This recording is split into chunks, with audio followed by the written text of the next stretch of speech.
जय Hind and hello guys, स्वागत है आपका आपके अपने YouTube चैनल ज्ञानदेह होस्ट में। और इस वीडियो में मैं आपको बताने वाला हूं हरियाणा पब्लिक सर्विस कमीशन यानी कि HPSC HCS judicial branch online form 2024 के बारे में कि कैसे आपको जुडिशियरी का ये फॉर्म फिल करना है, जो कि आप लोग 5 जनवरी 2024 से लेकर के 31 जनवरी 2024 तक भर पाएंगे। तो गाइज यहाँ पर अभी जो वीडियो में देख सकते हैं ये आपका ऑफिशियल नोटिफिकेशन है। नोटिफिकेशन आप ओपन करने के बाद में यहाँ पर जान लीजिएगा कि कौन लोग इसमें एलिजिबल है और कौन सी कैटेगरी के लिए कितनी वैकेंसी निकाली गई है।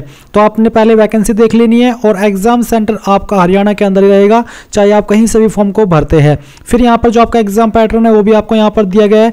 इसके अलावा एज लिमिट आपकी कितनी रखी गई है वो भी आप यहाँ पर चेक कर सकते हैं। एंड फिर यहाँ पर गाइज आपको आपका जो एलिजिबिलिटी है वो यहाँ पर देखने को मिलेगा मिनिमम एजुकेशनल क्वालिफिकेशन के अंदर। तो यहाँ से आप ये जानकारी चेक कर लीजिएगा।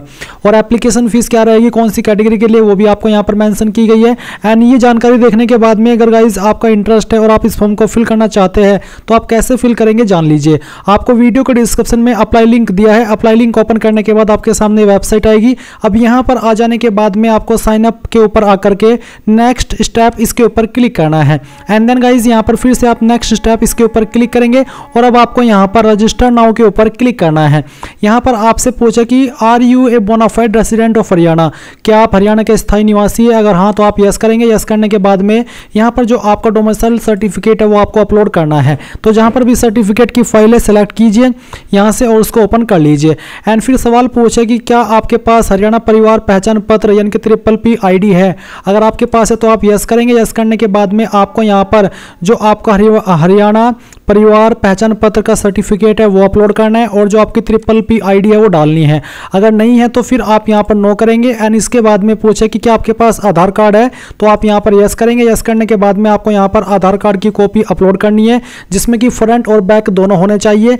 एंड फिर आपको आधार नंबर एंटर करना है। नेम आपका आधार कार्ड के अंदर क्या है बिल्कुल वही नाम आप यहाँ पर लिखेंगे और फिर आपको सबमिट करना है। नाउ गाइज आप यहाँ पर आपका मोबाइल नंबर एंटर करेंगे जो कि आपका यूजर नेम में काउंट होगा। तो बेसिकली आप अपना सिंपल नंबर डाल दीजिए बिना +91 और 91 के लगाए। एंड फिर आपको यहाँ पर आपको आपका नाम लिखना है 10th के सर्टिफिकेट के अकॉर्डिंग। तो पूरा नाम आप यहाँ पर लिख देंगे सर्टिफिकेट के अकॉर्डिंग। एंड इसके बाद में आप यहाँ पर नीचे आएंगे और आपको यहाँ पर आपका जो 16 डिजिट का वर्चुअल आधार ID है वो डालना है। आपके आधार कार्ड के ऊपर ये मेंशन रहता है, जो भी नए आधार कार्ड आप निकाल रहे हैं उसमें आपका आधार वर्चुअल आधार ID आता है जो कि आपको यहाँ पर लिखना है। फिर आपसे पूछे कि क्या आपने कभी नाम बदला है? अगर हाँ तो यस, नहीं तो आप नो करेंगे। नेशनलिटी में सिटीजन ऑफ इंडिया रहने दीजिए। एंड फिर जेंडर के अंदर आपको यहाँ पर मेल सेलेक्ट, बेसिकली जो भी आपका जेंडर है वो आपको सेलेक्ट करना होगा। फिर आता है to which category do you belong, आप कौन सी कैटेगरी से बिलोंग करते हो, जनरल, SC, BCA, BCB या फिर EWS। तो जो भी आपकी कैटेगरी है वो आप इस तरह सेलेक्ट कर लेंगे। अगर आप जनरल के अलावा अन्य किसी कैटेगरी से है तो आपको यहाँ पर कास्ट सर्टिफिकेट भी अपलोड करना है। इसके बाद यहाँ पर आता है एप्लीकेबल सब कैटेगरी। तो अगर आपकी इनमें से कोई सब कैटेगरी है जैसे कि ex serviceman, dependent of ex serviceman, dependent of freedom fighter, person with benchmark disability, तो वही आप यहाँ पर टिक कर देंगे, नहीं तो आपको नन के ऊपर टिक करना है। फिर यहाँ पर जो भी आपकी डेट ऑफ बर्थ है वो आपको कैलेंडर के ऊपर क्लिक करके सिलेक्ट करनी है। पहले यहाँ से आपका ईयर सेलेक्ट कीजिए, फिर मंथ और उसके बाद में डे, तो आपकी डेट ऑफ बर्थ आ जाएगी। फिर आप आपका ईमेल ID यहाँ पर एंटर करेंगे एंड देन ये कैप्चा कोड डालेंगे और फिर कंटिन्यू के ऊपर क्लिक करेंगे। अब गाइज यहाँ पर आपके मोबाइल नंबर के ऊपर एक OTP गया होगा, वो OTP आप यहाँ पर डालिए और सबमिट कर दीजिए। सबमिट करने के बाद में यहाँ पर आप देखेंगे रजिस्टर्ड सक्सेसफुली। अब आपको यहाँ से ओके करना है। ओके करने के बाद में जो आपका यहाँ पर रजिस्टर्ड नंबर है जो कि अभी आपने रजिस्टर किया वो यहाँ पर डालिए, ये कैप्चा कोड फिल कीजिए एंड देन सबमिट के ऊपर क्लिक कीजिए। अब फिर से आपके नंबर के ऊपर एक OTP गया होगा, वो आप यहाँ पर डालेंगे एंड देन वैलिडेट के ऊपर क्लिक करके इसको वैलिडेट कर देंगे। अभी जो आपने राशन के अंदर जानकारी भरी थी वो सभी आपके सामने, आप इन सभी को चेक करेंगे एंड देन नेक्स्ट के ऊपर क्लिक करेंगे। नेक्स्ट के ऊपर क्लिक करने के बाद में अब आपको अपनी अन्य इन्फॉर्मेशन देनी है, जैसे कि यहाँ पर आपको आपकी मदर का नेम एंटर करना है 10th के सर्टिफिकेट के अकॉर्डिंग ही। फिर आपको आपके फादर का नेम एंटर करना है। एंड देन गाइज यहाँ पर आपको एक अगला सवाल देखने को मिलेगा जो कि है कि have you ever been debarred by UPSC, HPSC, other state PSCs और एनी अदर गवर्नमेंट डिपार्टमेंट, यानी कि आप इनमें से किसी भी डिपार्टमेंट के द्वारा निकाले गए हो, ब्लैक लिस्ट किए गए हो। अगर हाँ तो यस, नहीं तो आपको नो करना है। फिर है have you ever been convicted by criminal court, क्या आप क्रिमिनल कोर्ट के द्वारा किसी में केस में दोषी ठहराए गए हैं? अगर हाँ तो यस, नहीं तो आपको नो करना है। क्या आप गवर्नमेंट ऑफ हरियाणा के एम्प्लॉई है? अगर हाँ तो यस, नहीं नहीं तो यहाँ पर भी आप नो करेंगे। फिर परमानेंट एड्रेस के अंदर जो भी आपका एड्रेस है वो आप यहाँ पर लिख देंगे एड्रेस वाली लाइन के अंदर, एंड जो आपका पिन कोड है वो आपको यहाँ पर डाल देना है। स्टेट आपकी जो भी है वो यहाँ पर बेसिकली हरियाणा रहेगी, क्योंकि परमानेंट एड्रेस यहाँ पर आपसे मांगा है एंड पहले ही आपने सेलेक्ट किया था कि आप हरियाणा से बिलोंग करते हैं, इसलिए यहाँ पर हरियाणा का आपको ऑप्शन देखने को मिल रहा है। डिस्ट्रिक्ट आपकी जो भी है वो आप यहाँ पर सिलेक्ट कर लेंगे, सिटी विलेज टाउन का नाम लिखेंगे और तहसील कौन सी है वो भी आप यहाँ पर लिख देंगे।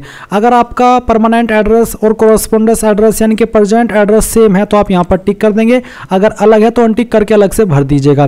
फिर आता है bank account detail for receiving refund of fee if any, तो यहाँ पर आपको बैंक अकाउंट की इन्फॉर्मेशन देनी है। तो name of the account holder यानी कि जिसके नाम पे अकाउंट है वो नाम आप यहाँ पर लिखेंगे, बैंक अकाउंट का नंबर देंगे, बैंक का नाम देंगे और एफएससी कोड देंगे जो कि आपको आपकी पासबुक के ऊपर देखने को मिल जाएगा, और फिर आप नेक्स्ट के ऊपर क्लिक करेंगे। अब गाइज आपके सामने यहाँ पर document and photo and signature की जानकारी आ जाएगी, जहां पर आपको सबसे पहले आपका जो फोटो है वो अपलोड करना है ड्यूली साइंड, यानी कि आपके फोटो के नीचे की तरफ आपके साइन भी होने चाहिए। कैसा आपका फोटो मैं आपको दिखाता भी हूँ। आप यहाँ पर चूज फाइल के ऊपर क्लिक करेंगे, जैसा फोटो आप यहाँ पर अभी देख सकते हैं कुछ इस तरह का फोटो आप यहाँ पर बनाएंगे और इसको ओपन कर लेंगे। ओपन करने के बाद में यहाँ पर उसकी फाइल का नाम आ जाएगा, फिर आपको सिग्नेचर अपलोड करना है। मैं आपको बता दूं कि आपके फोटो का जो फॉर्मेट है वो इनमें से कोई भी चल जाएगा, साइज 500 KB से कम हो और पिक्सल या तो 132x170 हो या फिर 160x204 हो, एंड इसी तरह से आप आपका सिग्नेचर अपलोड करेंगे। इसका पिक्सल भी आपके सामने है, तो चूज फाइल के ऊपर क्लिक करें, जहां पर साइन है फाइल सेलेक्ट करें और ओपन कर ले।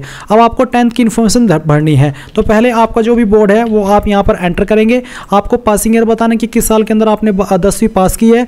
10th का रोल नंबर क्या था वो आप यहाँ पर लिखेंगे, कितने नंबर आपको आए थे वो यहाँ पर डालेंगे, कितने में से आए थे वो आप टोटल मार्क्स में लिखेंगे, परसेंटेज कैलकुलेट कर ली जाएगी। अब आपको 10th का सर्टिफिकेट भी अपलोड करना है जिसमें कि आपका DO भी मेंशन होना चाहिए, एंड इसका फॉर्मेट आपका यहाँ पर साइज तो 200 KB से कम रखा है और इमेज यहाँ पर फॉर्मेट चल जाएगा। मैं इसको सेलेक्ट करता हूँ, देखते हैं तो यहाँ पर डॉक्यूमेंट फाइल यहाँ पर एक्सेप्ट नहीं है, इसका मतलब है कि आपको PDF के रूप में अपलोड करना है। तो जहाँ पर भी आपकी 10th की मार्कशीट है वो आपको सेलेक्ट करनी है और उसको PDF के अंदर कन्वर्ट करके आपको अपलोड करना होगा। अब हम यहाँ पर सेव के ऊपर क्लिक करते हैं। सेव के ऊपर क्लिक करने के बाद में यहाँ पर गाइज ये जानकारी आपकी सेव हो चुकी है। अभी आपको यहाँ पर इस पर क्लिक हियर टू अप्लाई पर क्लिक करना है।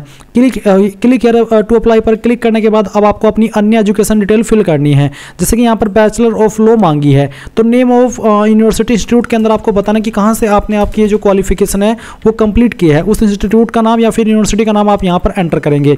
किस साल के अंदर आपने पास कर ली थी वो साल सेलेक्ट कर लेंगे। फाइनल ईयर का रोल नंबर क्या था वो आप यहाँ पर डालेंगे, कितने नंबर आपको आए थे वो आप यहाँ पर लिखेंगे और कितने में से आए थे वो आप यहाँ पर एंटर कर देंगे। मैं यहाँ पर आपको डेमो के लिए नंबर फिल करके दिखा रहा हूँ, आप आपके रियल नंबर यहाँ पर भरेंगे, परसेंटेज आपकी आ जाएगी। अब आपको यहाँ पर जो आपका मार्कशीट है या फिर जो आपका सर्टिफिकेट है वो अपलोड करेंगे। अगर आपकी मार्कशीट और सर्टिफिकेट अलग अलग है तो आपको उनको एक ही फाइल में बना लेना है, और यानी कि जितने भी इमेज है उनको PDF के अंदर कन्वर्ट करके एक फाइल में बनाना है, क्योंकि साइज 2 MB का मैक्सिमम रखा है। तो आराम से सभी आपके इमेज एक PDF फाइल के अंदर आ जाएंगे और वो फाइल आपको यहाँ पर अपलोड कर देनी है। फिर अगर आपके पास कोई अन्य क्वालिफिकेशन है तो आप उसकी जानकारी भी सेम तरीके से भर सकते हैं, नहीं तो आप खाली छोड़ेंगे। फिर सवाल आता है कि have you work or any or are you presently working on ad hoc contract work charge daily wages basis in any department. अगर आप काम कर रहे हैं तो आप यहाँ पर यस करेंगे इन बेसिस पर, नहीं तो आपको नो करना है। इसके बाद में नेक्स्ट के ऊपर क्लिक करें। नेक्स्ट के ऊपर क्लिक करने के बाद आप यहाँ पर देखेंगे एजुकेशन डिटेल भी आपकी सेव हो चुकी है। अब आपके सामने फीस का अमाउंट आ चुका है। अभी आपको यहाँ पर पे के ऊपर क्लिक करना है और यहाँ से सबमिट करना है। सबमिट करने के बाद में आपको पेमेंट के पेज पर ट्रांसफर कर दिया। आप अपनी application fees credit card, debit card, net banking, UPI यानी कि इनमें से जिस भी माध्यम का इस्तेमाल करके जमा करना चाहिए कर सकते हैं। जैसे ही आप फीस जमा कर देंगे तो आप अपने फॉर्म का फाइनल प्रिंट आउट ले पाएंगे। तो इस तरह से गाइज आप लोग HPSC जुडिशियरी ऑनलाइन फॉर्म 2024 को भर पाएंगे। आई होप ये प्रोसेस आपको पसंद आया होगा। कोई सवाल कोई डाउट रह गया हो तो कमेंट के माध्यम से पूछ लीजिएगा। एंड अगर अभी तक आपने वीडियो को लाइक नहीं किया, वीडियो को लाइक कर दो, चैनल को सब्सक्राइब करके बेल आइकन ऑन कर लो। Thanks for watching. जय हिंद।